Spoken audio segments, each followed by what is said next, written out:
The heavy iron gates of Ashford Manor groaned in protest as Elara pushed them open. Midnight, right on time. The mansion stood like a skeletal beast against the full moon, its windows dark and empty, like vacant eyes staring into the night. An overgrown path, choked with weeds and thorns, led to the front door. Elara's flashlight beam sliced through the oppressive darkness, her boots crunching on gravel and forgotten leaves. Every shadow seemed to twist and writhe, playing tricks on her eyes. This place had a reputation. A dark history whispered in the nearby town, and tonight, she was here to uncover its secrets. The massive oak door creaked open, revealing an interior suspended in time. The air inside was heavy, thick with the smell of dust, damp earth, and something else. Something like old, forgotten sorrow. Her flashlight swept across the grand hall, illuminating furniture draped in white cloths, like ghostly figures waiting for a party that ended a century ago. A colossal staircase swept upwards into the gloom, its banister coated in a thick layer of grime. The silence was absolute, a heavy blanket that smothered all sound. Elara's own breathing seemed unnaturally loud, her footsteps echoing unnervingly in the vast empty space. She took out her EMF meter, its needle still and silent.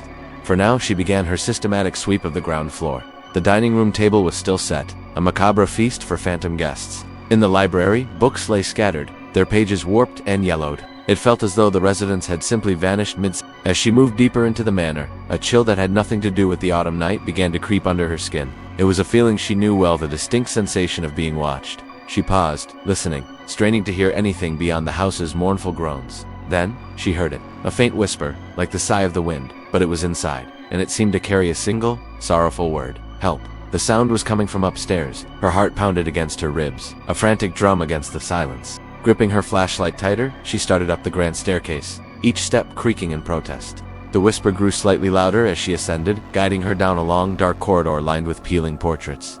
The painted eyes of the Ashford family seemed to follow her every move, their expressions stern and accusing. The feeling of being watched intensified, the air growing colder with each step she took. She stopped before a door that was slightly ajar at the end of the hall. The whispers seemed to emanate from within. Taking a deep breath, she pushed the door open. It was a child's bedroom, frozen in time. A small canopy bed stood in the center, its drapes tattered and gray. A rocking horse sat motionless in the corner, its painted smile looking more like a grimace in the shifting light. Dust motes danced like tiny sprites in her flashlight beam. On a small writing desk, an open book lay waiting. Elara approached it cautiously. It was a diary, bound in faded leather. The name Emily Ashford was inscribed on the cover in delicate looping script. Emily, the young girl who had vanished from the manor without a trace nearly 80 years ago. Her disappearance was the event that had sealed Ashford Manor's dark fate. Elara carefully picked up the diary. The pages were brittle, the ink faded but still legible. She began to read, her light tracing the elegant handwriting of a young girl. Emily wrote of her life in the manor, of her love for her family,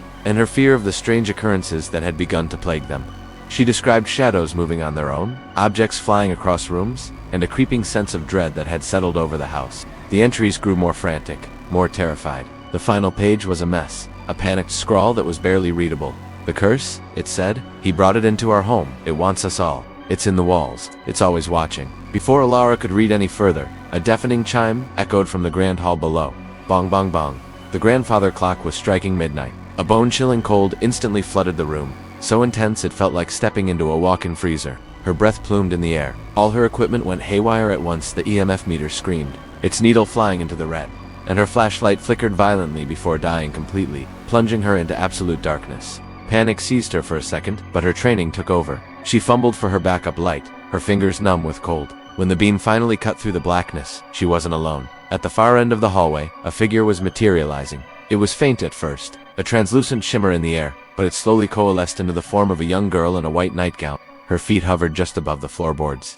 It was Emily. Her face was pale and filled with an ancient sadness that no child should ever know. She didn't speak, but her desperate eyes locked onto Elara's pleading. Elara stood frozen, not in fear, but in awe and profound sympathy. This was not a malevolent spirit. This was a lost soul, trapped and terrified. Slowly, Emily raised a trembling, translucent hand and pointed towards a large, faded tapestry on the wall, one depicting a grim hunting scene. Understanding dawned on Elara. It's in the walls, Emily's diary had said. Keeping her eyes on the sorrowful ghost, Elara moved towards the tapestry. She ran her hands along the wall behind it, feeling for any irregularity. Her fingers found a faint outline, a hidden seam in the wallpaper. She pulled the heavy fabric aside, revealing a small, concealed door, its handle disguised as part of the wall's decorative molding. The spirit of Emily watched, her form flickering, her silent urging palpable. With a deep breath, Elara turned the handle. The hidden door swung inward with a low groan, releasing a wave of stale, musty air that smelled of decay and something metallic. The chamber beyond was small and windowless, more of a secret alcove than a room. In the center, on a stone pedestal, sat a small, ornate box carved from a dark, unfamiliar wood and inlaid with strange, unsettling symbols. This was it, the source of the curse. As Elira's light fell upon it, a low hum filled the air, a malevolent energy that made the hairs on her arms stand on end. This was what a jealous relative, as hinted at in the diary, had used to tear the Ashford family apart. The artifact pulsed with a faint, sickly green light, feeding on the misery it had created for decades. Elara pulled Emily's diary from her pack. The last few pages, which she hadn't had time to read, didn't just describe the curse. They described a counter-ritual, a way to neutralize the object's power. It was a long shot, a desperate hope scribbled by a terrified child, but it was the only hope they had. Following the instructions, she gathered salt from her investigation kit, drawing a circle around the pedestal. She took a small silver locket from around her neck, a personal item filled with positive energy, as the diary specified. Placing it on the box, she began to recite the words from the diary, her voice steady and clear, pouring all of her intent, all of her empathy for Emily, into the ancient text. As she spoke the final word, the artifact flared with a blinding green light, letting out a shriek that was part static, part human scream. The entire manor shook, dust and debris raining from the ceiling. Then, as suddenly as it began, it was over. The humming stopped. The oppressive cold vanished, replaced by the neutral chill of the autumn night. The cursed box cracked down the middle, the malevolent green light extinguished forever. Elara looked up, panting. In the hallway, the spirit of Emily stood, no longer flickering. The profound sorrow in her eyes was replaced by a look of peace, of release. She offered Elara a small, grateful smile, a silent thank you that echoed louder than any words. And then, like smoke on the wind, she faded away, finally free. Elara walked out of Ashford Manor as the first rays of dawn painted the sky in shades of pink and orange. The air felt different now, lighter, cleaner. The oppressive weight was gone. The house was no longer a tomb, but simply an old, empty building.